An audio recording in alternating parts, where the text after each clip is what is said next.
Hello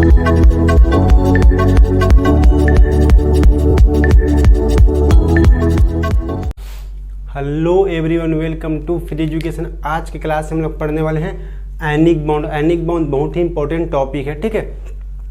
अगर आपको ionic bond के बारे में नॉलेज नहीं है तो आप अकार्बनिक रसायन में आपको कुछ भी नहीं आता।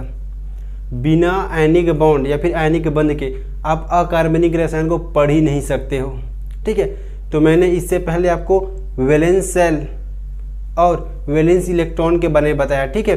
उसके बाद हमने देखा आयनिक बॉन्ड, कोवैलेंट बॉन्ड और कोऑर्डिनेट बॉन्ड में अंतर क्या होता है, ठीक है। आज हम लोग डीपली पढ़ने वाले हैं आयनिक बॉन्ड को। ये हमारा केमिकल बॉन्डिंग वाला सीरीज का लेक्चर नंबर 3 है, ठीक है। तो स्टार्ट कर दें कि आयनिक बॉन्ड होता क्या है। तो आयनिक बॉन्ड को स्टार्ट करने से पहले मैं आपको कुछ बता देना चाहता हूँ, ठीक है। कुछ बता देना चाहता हूँ, जैसे कि हम लोग देखते हैं कि जो भी एटम होता है वो अपना ऑक्टेट कंप्लीट करने के लिए क्या करता है, एक इलेक्ट्रॉन एक्सेप्ट करता है या फिर ग्रहण करता है या फिर एक इलेक्ट्रॉन त्याग देता है। मतलब कोई भी एटम ऑक्टेट कंप्लीट करने के लिए इलेक्ट्रॉन एक्सेप्ट करता है या फिर इलेक्ट्रॉन डोनेट करता है और वो अपना ऑक्टेट कंप्लीट कर लेता है, ठीक है। तो ऑक्टेट कंप्लीट करने के लिए जब कोई भी एटम इलेक्ट्रॉन डोनेट करते हैं या फिर इलेक्ट्रॉन एक्सेप्ट करता है तो इसे ही हम लोग बोलते हैं विद्युत संयोजी बॉन्ड। क्या बोलते हैं? विद्युत संयोजी बॉन्ड कहते हैं, ठीक है। तो देखो आप एक एग्जांपल के थ्रू समझ लो, ठीक है। अगर मैं बात करूं यहाँ पास सोडियम, ठीक है, ये सोडियम है। सोडियम का परमाणु क्रमांक 11 होता है। सोडियम का परमाणु क्रमांक 11 होता है। तो सोडियम में क्या होता है, देखो 2 8 8 और 2 10 हुआ, यहाँ पास 1। ऑक्टेट कंप्लीट करने के लिए इसके पास इलेक्ट्रॉन है। ऑक्टेट कंप्लीट हो गया इसके पास, ठीक है। ये हो गया octet complete. Outermost shell में 8 इलेक्ट्रॉन है, लेकिन ये जो 1 इलेक्ट्रॉन है ये क्या है, इसके पास एक्स्ट्रा इलेक्ट्रॉन है। ये जो है एक्स्ट्रा इलेक्ट्रॉन है। तो क्या करेगा, इस इलेक्ट्रॉन को ये डोनेट कर देगा। इस इलेक्ट्रॉन को डोनेट कर देगा तो क्या बनेगा, Na+ से 1 इलेक्ट्रॉन डोनेट कर दिया। 1 इलेक्ट्रॉन डोनेट कर दिया, ठीक है। तो होता क्या है, देखो जब कोई भी एटम ऑक्टेट कंप्लीट करने के लिए, अष्टक कंप्लीट करने के लिए 1 इलेक्ट्रॉन देता है, 1 इलेक्ट्रॉन देता है तो उसमें पॉजिटिव चार्ज आ जाता है। जैसे सोडियम ने 1 इलेक्ट्रॉन दिया, इसमें आ गया पॉजिटिव चार्ज। 1 इलेक्ट्रॉन दिया, इसमें आ गया पॉजिटिव चार्ज। मतलब कोई भी एटम जितना इलेक्ट्रॉन डोनेट करता है उतना उसमें पॉजिटिव चार्ज आ जाता है। जैसे कि देख लो यहाँ पास मैग्नीशियम का, देखो ठीक है, मैग्नीशियम का परमाणु क्रमांक 12 होता है। तो इसमें देखो 2 8 8 और 2 10 और 10 और 2 12। देखो इसका भी ऑक्टेट कंप्लीट है, ये 8 इलेक्ट्रॉन है, मतलब कंप्लीट है ऑक्टेट। लेकिन देखो ये दो इलेक्ट्रॉन जो है ये एक्स्ट्रा इलेक्ट्रॉन है। मतलब इसे 2 इलेक्ट्रॉन को ये किसी को दे देगा, 2 इलेक्ट्रॉन किसी को दे देगा और अपना ऑक्टेट कंप्लीट करके स्टेबल हो जाएगा।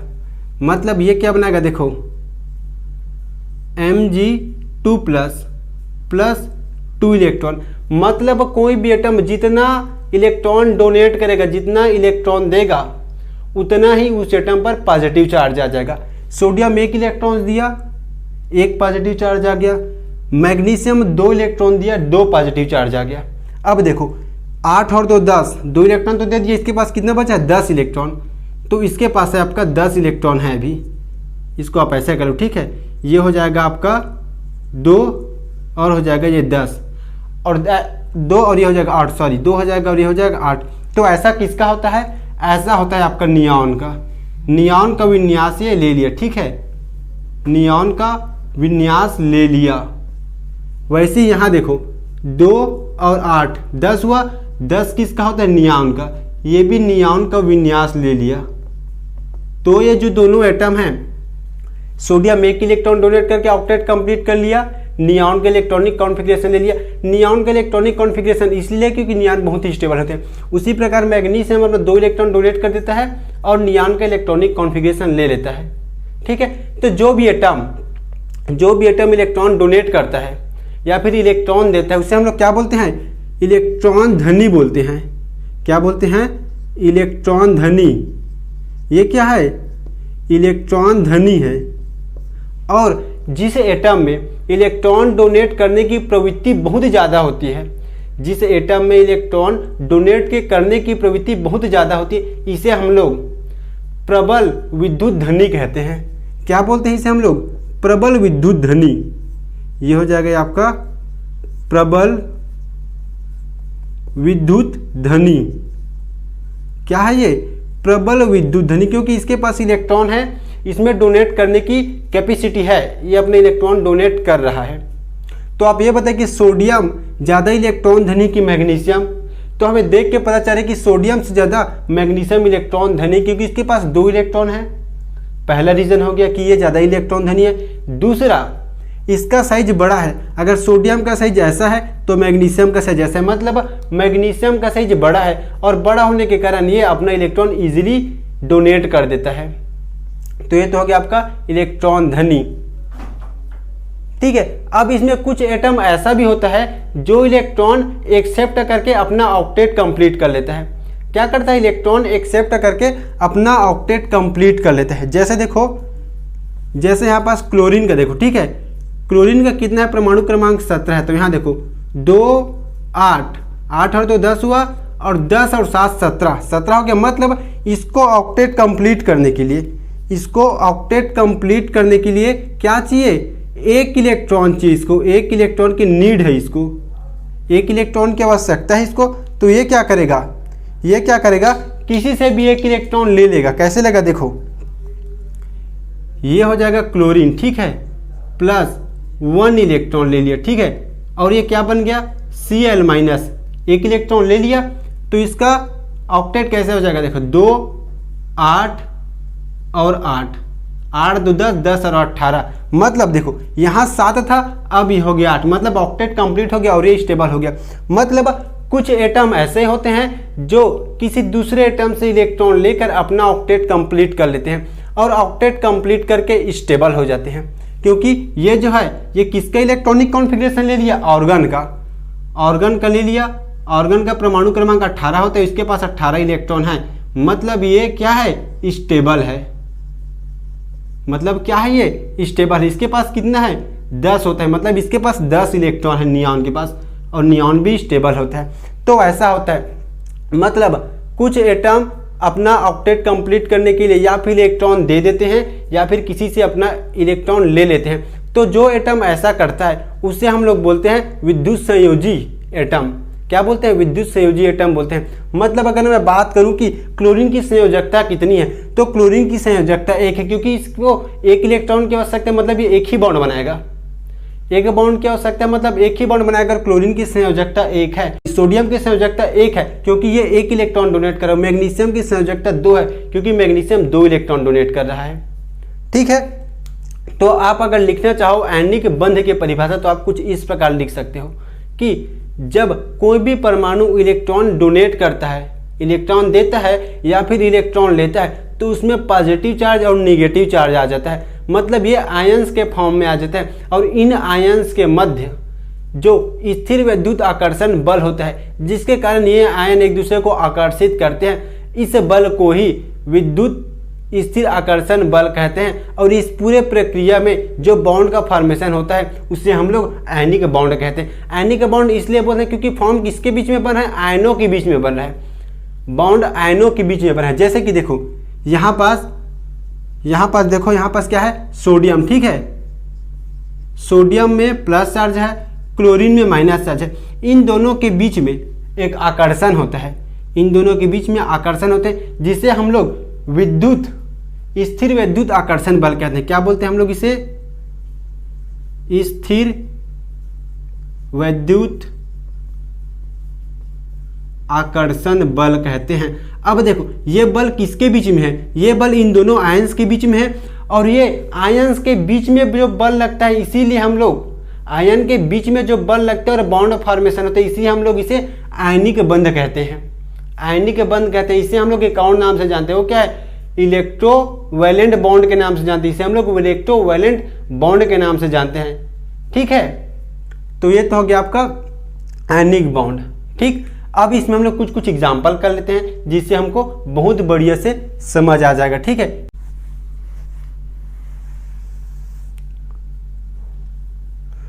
तो अब मैं बात करता हूं कि जो आयनिक बॉन्ड है उसका फॉर्मेशन होता कैसे है, उससे पहले आप एक चीज़ और देख लो, बहुत ही इंपॉर्टेंट है, एकदम सिंपल ट्रिक है।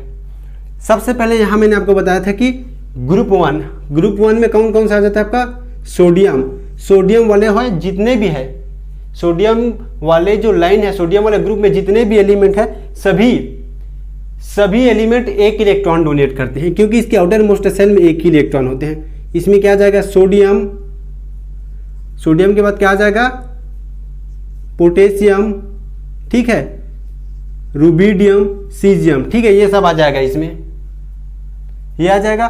तो ये क्या करेगा, जो ग्रुप 1 है इसे हम लोग बोलते हैं क्षारीय धातु। ये क्या आपका क्षारीय धातु है।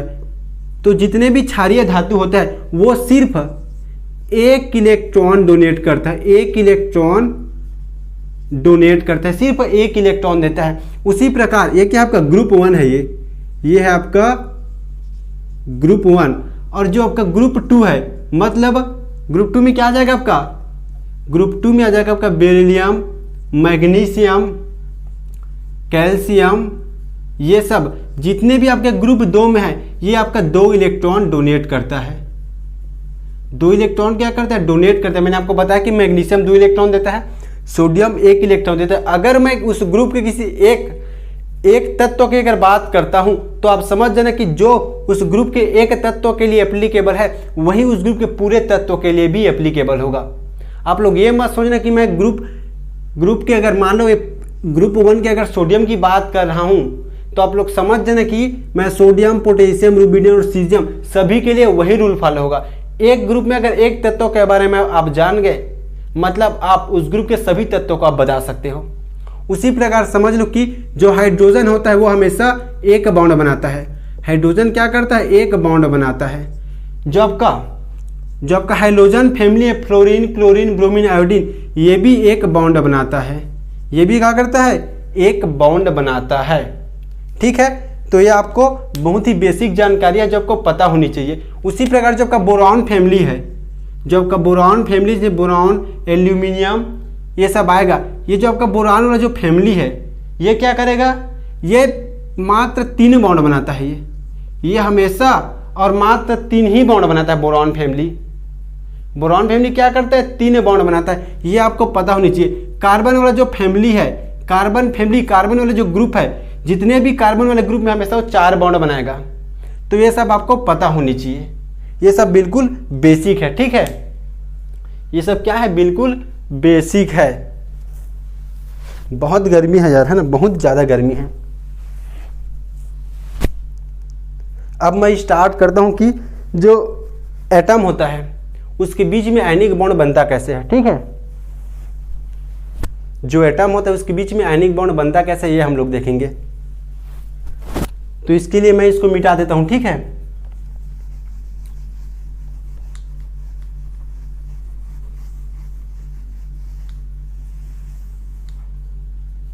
Ionic bond formation. ठीक है, क्या मैं बता रहा हूं आपको, आयनिक बॉन्ड का बनना, ये हो जाएगा आपका आयनिक बंध का बनना, आयनिक बंध का बनना। ठीक है, तो इसमें आप देख लो आयनिक बॉन्ड का बनना में सबसे पहले इसमें एग्जांपल आप देख लो, कैल्शियम फ्लोराइड।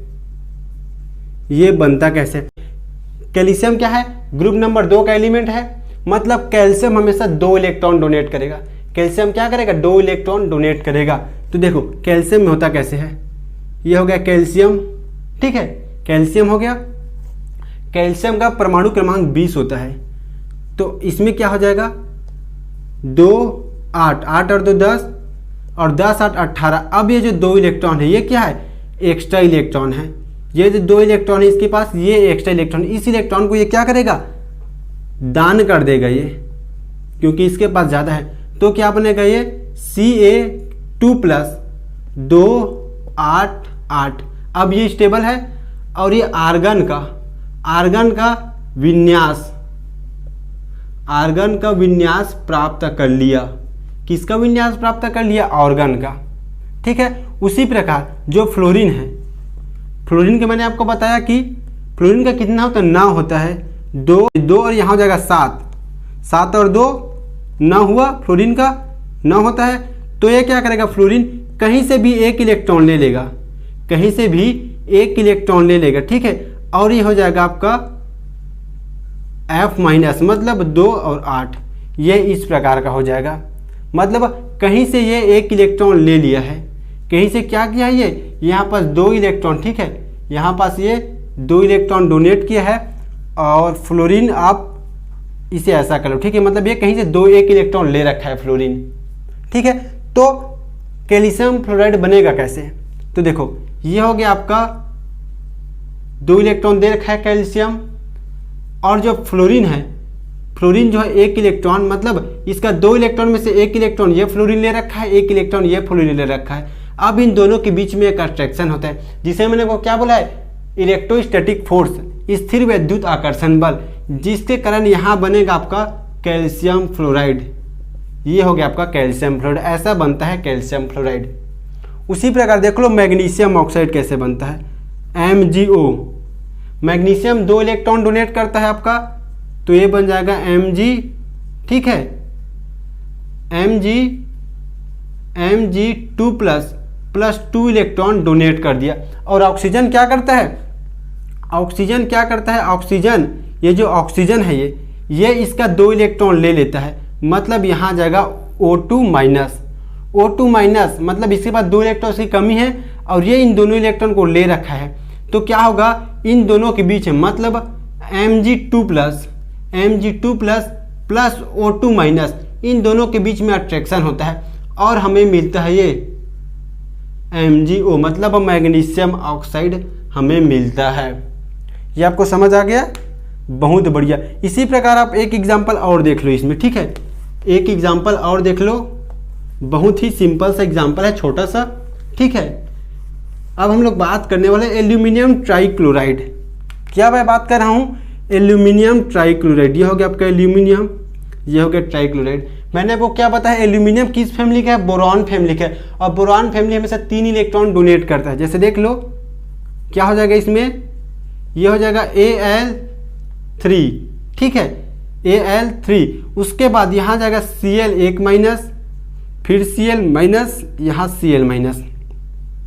अब ये इन तीनों के साथ इंटरेक्शन कर रहे, तीनों के साथ, इन तीनों क्लोराइड का इस एल्यूमिनियम के साथ क्या होता है, आयनिक बॉन्ड बनता है, और हमें एक ऐसा मिलता है, कुछ इस प्रकार का मिलता है, AlCl3 ये बनेगा, क्योंकि इसके पास इलेक्ट्रॉन ज़्यादा है। ये एल्यूमिनियम का 3 इलेक्ट्रॉन, ये तीनों जो क्लोरीन है 1 इलेक्ट्रॉन ले रखा है, और इनके बीच में क्या होता है, ये एक फोर्स होता है, जिसे मैंने आपको क्या बोला, आयनिक, क्या मैंने आपको इस फोर्स को मैंने आपको क्या बोला है, इलेक्ट्रोस्टैटिक फोर्स, स्थिर विद्युत आकर्षण बल, और ये आपका बन गया एल्यूमिनियम क्लोराइड, ठीक है। तो ये तो हो गया। अब मैं बात करता हूँ कि आयनिक बॉन्ड को कौन कौन सा ऐसा फैक्टर है जो प्रभावित करता है, इसे मैं मिटा देता हूँ, ठीक है। आयनिक, अब हम लोग बात करते हैं आयनिक बॉन्ड को प्रभावित करने वाले कारक, प्रभावित करने वाले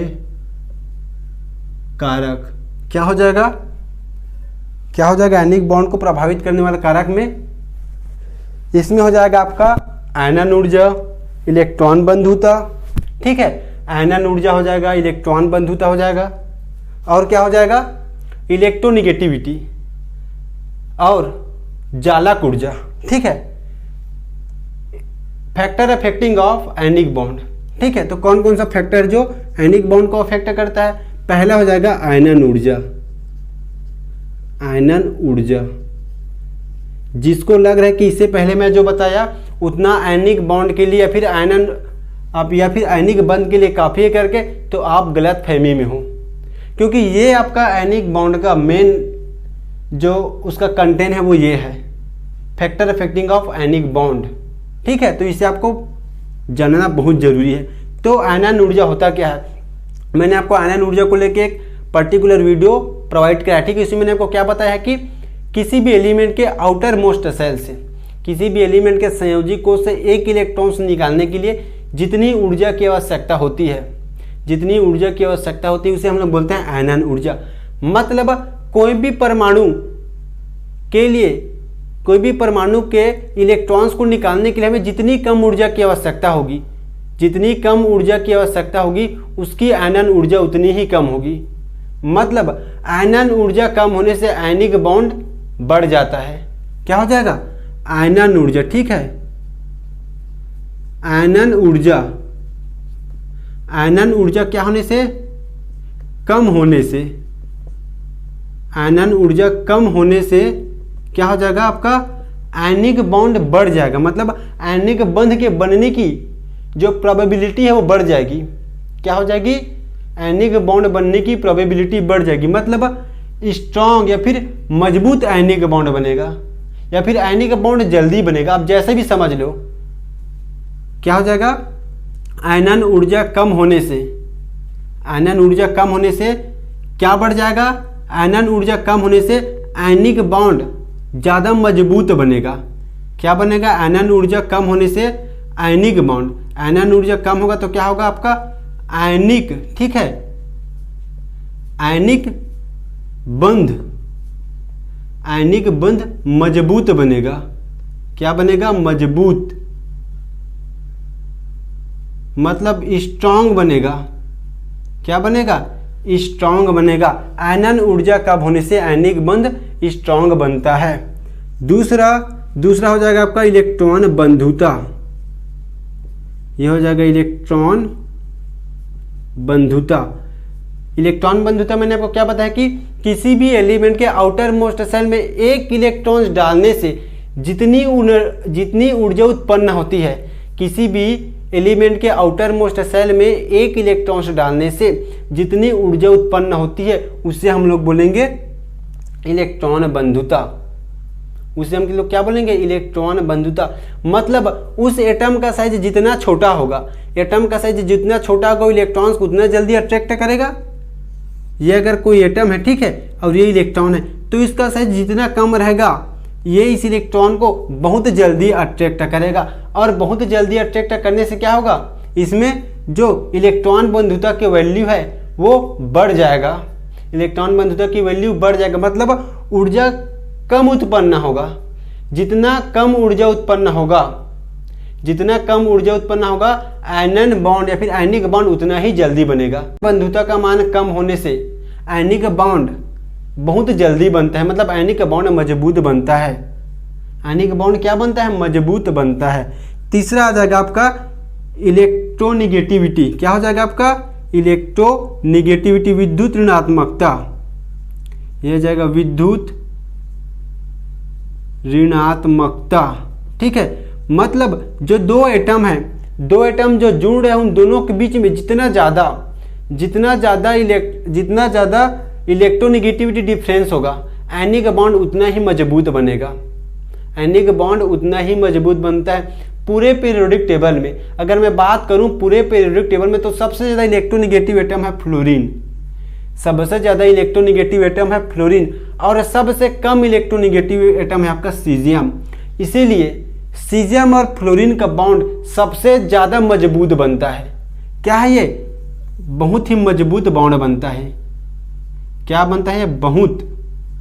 यह हो जाएगा बहुत मजबूत बॉन्ड, बहुत मजबूत बंध बनाता है ये, क्योंकि जो फ्लोरीन का साइज बहुत छोटा होता है और सीजियम का साइज बहुत बड़ा होता है। अगर मैं बात करूं फ्लोरीन, तो फ्लोरीन की इलेक्ट्रोनिगेटिविटी 4 होती है, मतलब बहुत छोटा होता है। और सीजियम की बात करूं तो ये 0.8, मतलब इन दोनों के बीच में इलेक्ट्रोनिगेटिविटी डिफरेंस कितना है? इन दोनों के बीच में इलेक्ट्रोनिगेटिविटी डिफरेंस आप देख सकते हो 3.2 इलेक्ट्रोनिगेटिविटी डिफरेंस है। मतलब साइज में बहुत ज़्यादा अंतर होने के कारण बॉन्ड बहुत ज़्यादा मजबूत बना है। साइज में ज़्यादा अंतर होने के कारण बॉन्ड बहुत ज़्यादा मजबूत बना है। ठीक है, इसे मैं मिटा देता हूँ। ठीक है, तो अब इसमें मैं चौथा पॉइंट की बात करता हूँ। ठीक है, तो इसमें चौथा पॉइंट हो जाएगा जो है जालक ऊर्जा। जालक ऊर्जा क्या हो जाएगा? जालक ऊर्जा। ये बहुत ही इंपॉर्टेंट है। ठीक है, जालक ऊर्जा बहुत ही इंपॉर्टेंट है। तो सबसे पहले देखो, जो जालक या फिर क्रिस्टल जालक होता क्या है? ये जालक है क्या? तो देखो, जब कोई भी आयनिक बॉन्ड बनता है, कोई भी आयनिक बॉन्ड बनता है, ठीक है, जब कोई भी एलिमेंट या फिर कोई भी परमाणु आयनिक बॉन्ड बनाता है तो वो क्या होता है? क्रिस्टलीय ठोस होता है। तो सबसे पहले देखो कि जालक ऊर्जा होता क्या है। जालक ऊर्जा को समझने से पहले जालक क्या है ये जान लो। जब कोई भी आयनिक बॉन्ड बनता है तो क्रिस्टलीय ठोस होता है। जो भी परमाणु या फिर जो भी कंपाउंड आयनिक बॉन्ड द्वारा जुड़ा होता है वो आपका क्या होता है? ठोस होता है। जो भी आयनिक बॉन्ड द्वारा जुड़ा होता है वो ठोस होता है। आपको पता है कि अगर मैं ठोस की बात करूँ, पत्थर को देख लो को कितना ज़्यादा ठोस होता है। उसमें अगर आप पत्थर को बहुत टुकड़ा टुकड़ा कर दे तो आपको समझ आएगा कि जो पत्थर में जो टुकड़े होते हैं वो जब आपस में जुड़े रहते हैं तो वो कितने मजबूत होते हैं, कितने मजबूत होते हैं। और ये जो ठोस है, ये जो ठोस क्रिस्टल है, ये जो ठोस क्या है? क्रिस्टल, ठीक है। ये जो है ठोस क्रिस्टल है, ठीक है।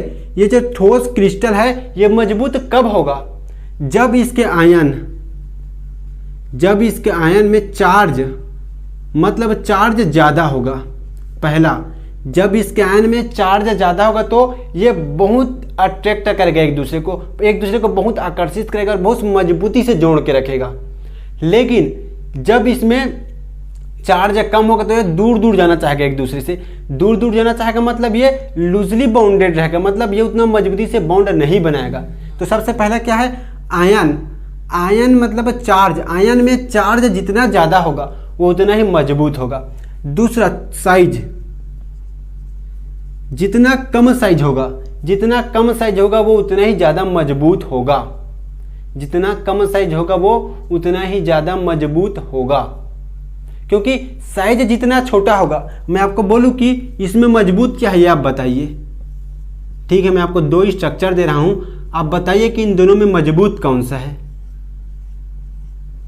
आप देख के ही बता दोगे कि सर ये है आपका बहुत ज़्यादा मजबूत है। छोटा छोटा है, बहुत ही आकर्षित हुए एक दूसरे से, मतलब ये बहुत मजबूती से बंधे हुए हैं, तो ये ज़्यादा स्ट्रांग है, बहुत मजबूत है। लेकिन ये उतना मजबूत नहीं है इसके कंपेयर में, क्योंकि इसका साइज कम है। साइज कम होने से मजबूती ज़्यादा है।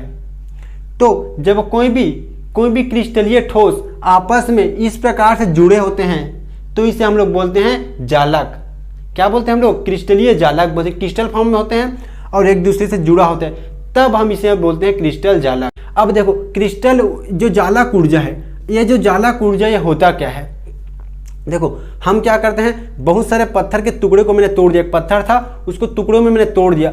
अब उस टुकड़े में जो टूटा हुआ पत्थर है उसे मुझे फिर से पुनः जोड़ने के लिए जितनी ऊर्जा की आवश्यकता होगी उसे हम लोग बोलते हैं क्रिस्टल या फिर जालक ऊर्जा। क्रिस्टलीय ऊर्जा या फिर जालक ऊर्जा, मतलब इस आयन को, ये जो Na+, ठीक है, Na+Cl- Na+Cl-, ठीक है, ये जो Na+, बहुत सारा Na+ और ये Cl- है, इनको जोड़ के रखने के लिए मुझे जितनी ऊर्जा की आवश्यकता पड़ेगी, आयंस को जोड़ के रखने के लिए मुझे जितनी ऊर्जा की आवश्यकता पड़ेगी उसे ही हम लोग बोलते हैं जालक ऊर्जा। जालक मतलब आयंस आपस में जुड़े होते हैं और इस आयन को जोड़ के रखने के लिए जितनी ऊर्जा की आवश्यकता होती है इसे हम लोग बोलते हैं जालक ऊर्जा। ठीक है, ये बहुत ही इंपॉर्टेंट है। अब देखो, जो आयनिक कंपाउंड, आयनिक बॉन्ड बना तो जो कंपाउंड बने उसे हम लोग बोलेंगे आयनिक कंपाउंड, क्योंकि वो आयंस के बीच में इलेक्ट्रोस्टैटिक फोर्स के थ्रू बना है, इसलिए उस आयन को के बीच में जो बॉन्ड बनता है और बॉन्ड बनने के बाद जो यौगिक तैयार होती है उसे हम लोग बोलते हैं आयनिक यौगिक या फिर आयनिक कंपाउंड। अब जो वो आयनिक कंपाउंड बने उसकी क्या क्या गुण हो सकती है, ये देखो, जो आयनिक कंपाउंड बना है उसकी क्या क्या गुण हो सकती है, ये देखो। ठीक है, इसे मैं मिटा देता हूँ। तो अब मैं बात करता हूँ कि आयनिक कंपाउंड मतलब जो आयन के बीच में अट्रैक्शन के कारण जो बॉन्ड बना है और बॉन्ड बनने से जो यौगिक बना है, फिर जो कंपाउंड बना है उसे हम लोग बोलते हैं आयनिक यौगिक या फिर क्रिस्टलीय कंपाउंड। जो आयनिक यौगिक बना है उसकी क्या क्या गुण होते हैं, ये देखो, आयनिक यौगिक के गुण। ठीक है, ये बहुत ही इंपॉर्टेंट है। ठीक है, आयनिक यौगिक के गुण, तो इसमें सबसे पहला गुण होता है, ये क्या होता है, कठोर होता है। ये कठोर होता है। दूसरा, कठोर क्या होता है, क्योंकि इसमें बहुत ही ज़्यादा इलेक्ट्रोस्टैटिक फोर्स के थ्रू ये बंधे होते हैं, इसमें आयंस आपस से बहुत ज़्यादा अट्रैक्ट होकर बंधे होते हैं। ठीक है, दूसरा क्या होता है, इसका गलनांक, इसका मेल्टिंग पॉइंट, ठीक है, मेल्टिंग पॉइंट को मैं कुछ ऐसा, ठीक है, मेल्टिंग पॉइंट और बॉइलिंग पॉइंट बहुत ज़्यादा होता है। इसका गलनांक को हम लोग बोलते हैं मेल्टिंग पॉइंट, क्वथनांक को बोलते हैं हम लोग बॉइलिंग पॉइंट। मतलब मेल्टिंग पॉइंट और जो बॉइलिंग पॉइंट होता है, मतलब गलनांक और जो क्वथनांक होता है बहुत हाई होता है, बहुत ज़्यादा होता है। तीसरा हो जाएगा ये ध्रुवीय, मतलब पोलार सॉल्वेंट में सॉल्यूबल होता है। ये क्या होता है? पोलार सॉल्वेंट में, ठीक है, पोलार सॉल्वेंट में सॉल्यूबल होता है। मतलब ये क्या होता है? ध्रुवीय विलायक में, हिंदी में लिख लो इसे आप, ध्रुवीय, क्या हो जाएगा ये? ध्रुवीय, ठीक है, ये हो जाएगा आपका ध्रुवीय विलायक में, ध्रुवीय विलायक में विलेय होता है और अध्रुवीय विलायक में अविलेय होता है। और क्या हो जाएगा आपका?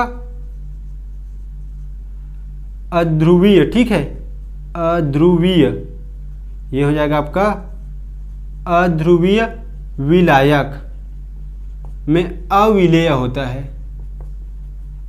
अविलेय होता है, ठीक है, अविलेय होता है। तो जो ध्रुवीय विलायक है इसका एग्जाम्पल हो जाएगा आपका H2O और अध्रुवीय विलायक का एग्जाम्पल हो जाएगा आपका बेंजीन C6H6। जो C6H6 है मतलब बेंजीन का स्ट्रक्चर कुछ इस प्रकार होता है, मतलब इसमें कार्बन के बीच में कोई इलेक्ट्रोनेगेटिविटी डिफरेंस नहीं है। और मैंने आपको बोला था कि पोलार सॉल्वेंट जो होता है उसमें इलेक्ट्रोनेगेटिविटी डिफरेंस होता है, मतलब ये आपका पोलार सॉल्वेंट है, ध्रुवीय विलायक है और इसमें इलेक्ट्रोनेगेटिविटी डिफरेंस है, जिसके कारण क्या मिलेगा हमें? OH माइनस और H+ मिलेगा। मतलब इससे भी आयन सब बन रहा है, इस विलायक में भी आयन सब बन रहा है। और जो यौगिक आयनिक कंपाउंड होता है, जो भी आयनिक यौगिक होता है उसमें भी आपका क्या होता है? चार्ज रहता है, चार्ज। तो इस चार्ज में ये जो चार्ज है ये क्या होता है? बॉन्ड बना लेता है और बॉन्ड बना के ये उदासीन बनते हैं। मतलब जो आपके क्रिस्टलीय यौगिक या फिर आयनिक यौगिक होते हैं वो आपके पोलार सॉल्वेंट मतलब ध्रुवीय विलायक में विलेय होते हैं और जो अध्रुवीय विलायक है उसमें अविलेय होते हैं। ये आपको समझ आ गया? बहुत बढ़िया। तो ये तो हो गया आपका आयनिक कंपाउंड। आयनिक कंपाउंड को मैं यही समाप्त करता हूँ, ठीक है। आज की क्लास में हमने क्या देखा? आज की क्लास में हमने देखा कि जो आयनिक बॉन्ड बनता कैसे है और आयनिक बॉन्ड बनने के लिए क्या क्या उसमें होनी चाहिए। साथ ही साथ हमने देखा कि आयनिक कंपाउंड बनता है या फिर जो भी आयनिक बॉन्ड बनते हैं उसके एग्जाम्पल क्या होता है। उसके बाद हमने देखा कि आयनिक बॉन्ड को प्रभावित करने वाले कौन कौन से कारक होते हैं। साथ ही साथ हमने देखा कि जो आयनिक कंपाउंड जो बना है आयनिक बॉन्ड के थ्रू, वो कंपाउंड के गुण क्या क्या होते हैं, उस कंपाउंड के गुण क्या क्या होता है, ये हमने आज डिस्कस किया, ठीक है। तो इस वाले क्लास को मैं यही समाप्त करता हूँ। इससे पहले मैंने आपको 2 वीडियो लेक्चर बताया है। पहला वीडियो लेक्चर आपको वैलेंसी निकालना सिखाया, मतलब किसी भी एलिमेंट के आउटर मोस्ट शेल में कितने इलेक्ट्रॉन्स हैं वो आप कैसे निकालोगे, ये मैंने आपको बताया। दूसरा आपको बताया कि जो बॉन्ड है, ये जो बॉन्ड है 3 प्रकार का होता है, कोवेलेंट बॉन्ड, आयनिक बॉन्ड और कोऑर्डिनेट बॉन्ड। तो इन तीनों में डिफरेंस क्या होता है ये भी मैंने आपको बताया। तो इन दोनों वीडियो का लिंक मैं अपने डिस्क्रिप्शन में डाल दूंगा, आप चाहो तो देख सकते हो। अगर वीडियो अच्छा लगे तो लाइक शेयर सब्सक्राइब करना बिल्कुल ना भूले। Happy learning.